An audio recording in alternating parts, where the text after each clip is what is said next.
Situbondo, yang mana kita sudah hampir 3 pekan. Tentunya banyak pengalaman-pengalaman yang kita peroleh, dan sedikit saya akan memberikan beberapa kegiatan-kegiatan dan juga kewenangan dan juga pelayanan-pelayanan yang ada di PA Kabupaten Situbondo. Selengkapnya mari kita simak video kali ini.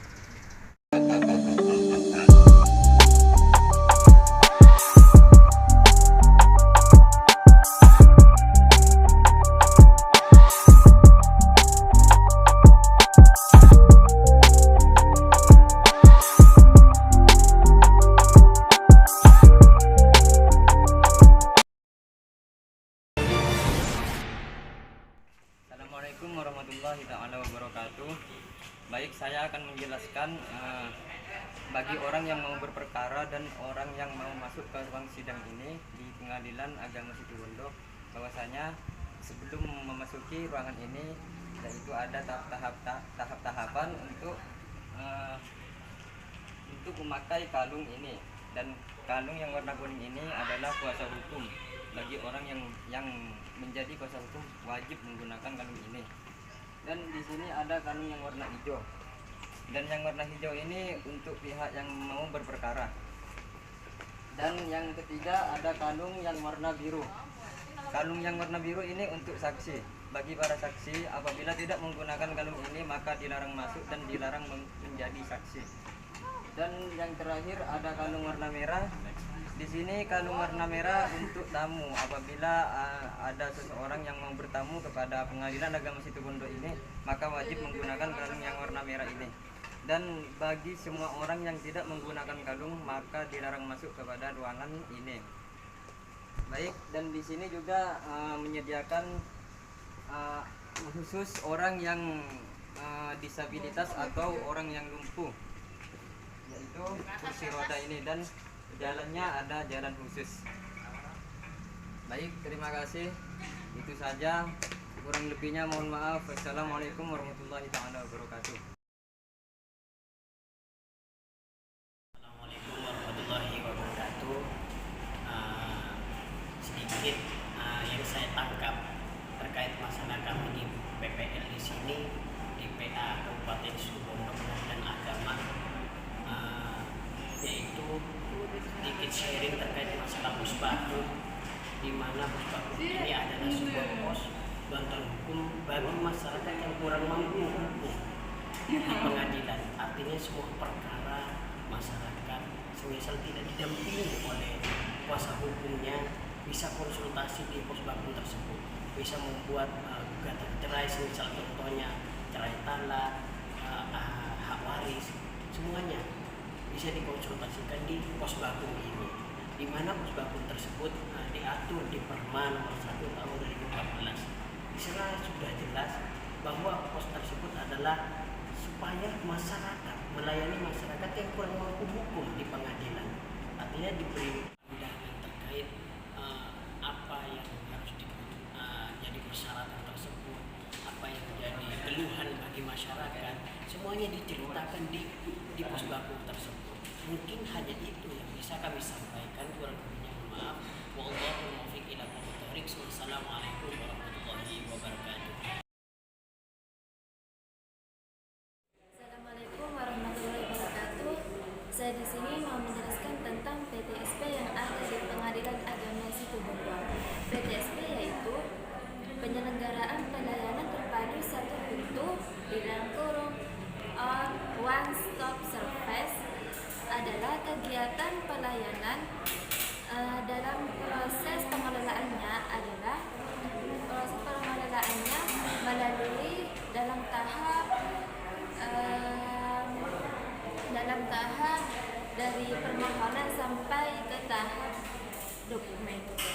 Dan di dalam pekerjaan PTSP yaitu dalam rangka mendekatkan dan meningkatkan pelayanan Antrian selanjutnya Polres 10 Habang menuju kepada pelayanan masyarakat, serta mewujudkan pelayanan dengan cepat dan mudah dan praktis dan tertib. Dan di dalam PTSP yaitu ada 5 poin. Di dalamnya adalah layanan pendaftaran, produk pengadilan, dan layanan pembayaran dan layanan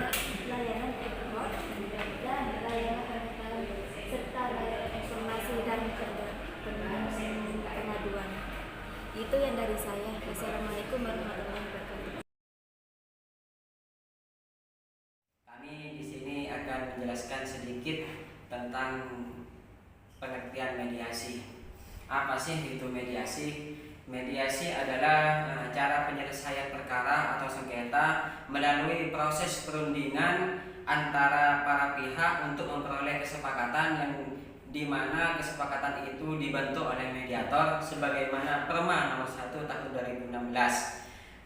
Contoh kecilnya dari mediasi di pengadilan agama adalah tentang orang yang datang ke pengadilan agama untuk melaksanakan cerai, yang mana setelah para pihak menghadiri sidang pertama, setelah itu oleh para hakim diarahkan untuk dimediasi terlebih dahulu untuk melakukan perdamaian. Nah, perdamaian di sini para pihak dibantu oleh mediator karena para pihak itu wajib hukumnya diberikan nasihat oleh majelis hakim dan mediator untuk perdamaian. Karena apa? Karena perbuatan baik yang paling dibenci oleh Allah adalah perceraian. Oleh karena itu, pihak pengadilan agama sebelum perceraian diberikan waktu untuk bermediasi kepada para pihak. Nah, jika seandainya mediasi ini berhasil, maka perkara ini akan dicabut, dan seandainya mediasi ini gagal, maka sidang itu akan berlanjut. Mediasi itu ada 3 tahapan. Yang pertama adalah pramediasi, yang dimana mediator menyiapkan langkah-langkahnya untuk bermediasi. Yang kedua adalah tahap pelaksanaan mediasi. Nah, dalam tahap ini para pihak itu bertemu dengan satu dan didampingi oleh mediator.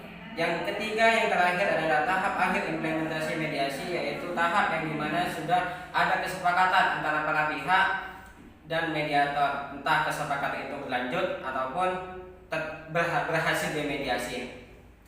Sekian sekilas tentang pengertian mediasi. Akhiran, wassalamualaikum warahmatullahi wabarakatuh. Kita BPN di sini sudah 2 minggu, sudah banyak pengalaman yang didapatkan dalam di pengadilan agama Situbondo ini, dan juga apa sih yang menjadi kewenangan untuk mengadili di pengadilan agama. Dalam pasal 49 Undang-Undang Nomor 3 Tahun 2006, di situ menjelaskan terkait masalah kewenangan mengadili pengadilan agama. Di antaranya pengadilan agama ini mengadili di antaranya perkawinan, waris, zakat, wasiat, infak, sedekah, dan juga di antaranya sengketa ekonomi syariah. Nah, itu di antaranya adalah kewenangan pengadilan agama untuk mengadili hal tersebut. Dan juga ada 2 klasifikasi, 2 pengelompokan dalam pengadilan agama, yaitu di antaranya kontensius sama volunter.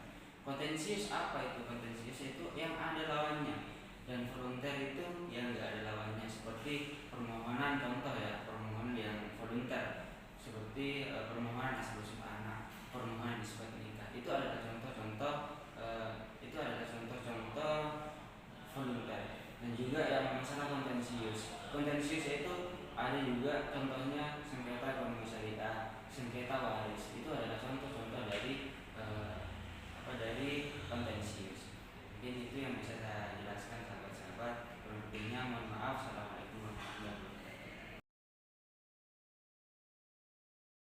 Assalamualaikum warahmatullahi wabarakatuh. Saya di sini akan menguraikan sedikit tentang tugas pokok sebagai jurusita, yang mana di dalamnya itu melaksanakan tugas-tugas yang telah diperintahkan oleh ketua pengadilan agama ataupun ketua hakim, dan juga menyampaikan pengumuman, teguran, dan isi putusan pengadilan agama tingkat pertama, banding ataupun kasasi yang berdasarkan ketentuan undang-undang. Dan juga tugas jurusita itu menginput terhadap panggilan, dan juga pada dasarnya memanggil para pihak yang bersangkutan. Mungkin hanya itu yang dapat saya sampaikan tentang tugas jurusita. Kurang lebihnya mohon maaf. Wassalamualaikum warahmatullahi wabarakatuh. Assalamualaikum warahmatullahi wabarakatuh. Saya di sini akan menjelaskan tentang fungsi kepanitraan di pengadilan agama. Yang mana fungsi kepanitraan ini berfokus pada pelayanan yang diarahkan keluar pengadilan, yakni berfokus pada pelayanan kepada masyarakat, terutama penerimaan perkara. Administrasi perkara di sini terbagi menjadi 5, yakni pertama prosedur penerimaan perkara yang ditangani oleh panitera muda gugatan dan panitera muda permohonan. Ada juga register perkara. Register perkara juga ditangani oleh panitera muda gugatan dan permohonan. Ada juga keuangan perkara yang ditangani oleh panitera muda hukum. Ada laporan perkara yang ditangani oleh panitera muda hukum, dan juga ada kearsipan yang ditangani oleh panitera muda hukum. Itulah sekilas tentang kepaniteraan. Kurang lebihnya mohon maaf. Wassalamualaikum warahmatullahi wabarakatuh.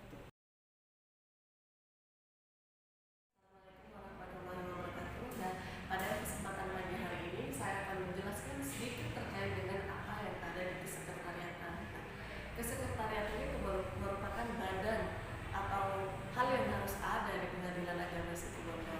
Pengadilan Agama Situbondo tanpa kesekretariatan itu adalah hal yang tidak mungkin. Contohnya saja, kesekretariatan itu ada dijadikan di dalamnya, yakni yang pertama kepala subbagian kepegawaian, organisasi dan tata laksana, yang dimana kepala subbagian ini memiliki tugas, dia itu sebagai atasan, membantu atasan untuk membina bawahan tentang tata cara pelaksanaan tugas-tugas masing-masing kepegawaian yang ada di Pengadilan Agama Situbondo. Dan di sini kepala subbagian umum dan keuangan yang bertugas untuk menjelaskan transaksi-transaksi keuangan yang ada di Pengadilan Agama Situbondo. Dan yang terakhir adalah kepala subbagian perencanaan, teknologi informasi dan pelaporan. Sub ini yang bertugas untuk bagaimana menyusun perencanaan atau program kerja yang harus terjadi atau terlaksana di Pengadilan Agama Situbondo. Nah, untuk ketiga sub ini harus berkesinambungan karena di bawah naungan kesekretariatan yang akan menjunjung jalan gerak atau alur gerak ke depannya Pengadilan Agama Situbondo itu bagaimana. Terima kasih. Assalamualaikum warahmatullahi wabarakatuh. Di sini saya akan menerangkan ya, lebih jelasnya cuma mau memberitahukan bahwa ruang arsip ini di bawah naungan kepaniteraan. Kepaniteraan ini ada panitera muda, ada panitera perganti. Terus di ruang arsip ini ada sebuah berkas-berkas tentang cerai gugat atau cerai talak, semuanya disimpan di sini dari tahun 2005 juga tahun sebelumnya 1998 ada semuanya di sini berkas-berkas. Berkas ini bentuknya rahasia. Setiap orang tidak ada boleh yang masuk di sini, hanya petugas arsip yang boleh masuk ke sini. Berkas yang ada di ruang arsip ini adalah berkas inaktif yang tidak ada upaya hukumnya. Baik, terima kasih. Mungkin itu saja yang dapat saya jelaskan. Mohon maaf sebesar-besarnya. Assalamualaikum warahmatullahi wabarakatuh.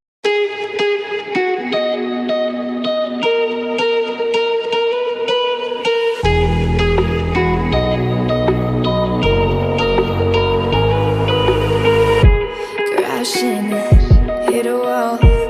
Right now, I need a miracle. Hurry up now, I need a miracle. Stranded, reaching out. I call your name, but you're not around. I say your name, but you're not around. I need ya, I need ya, I need you right now. Yeah, I need you right now. So don't let me down. I think I'm losing my mind now. It's in my head, darling. I hope that you'll be here when I need you the most. So don't let me down. Don't let me down. Don't let me down. Don't let me down. Don't let me down. Don't let me down. Don't let me down. Running out of time. I really thought you were on my side, but now there's nobody by my side.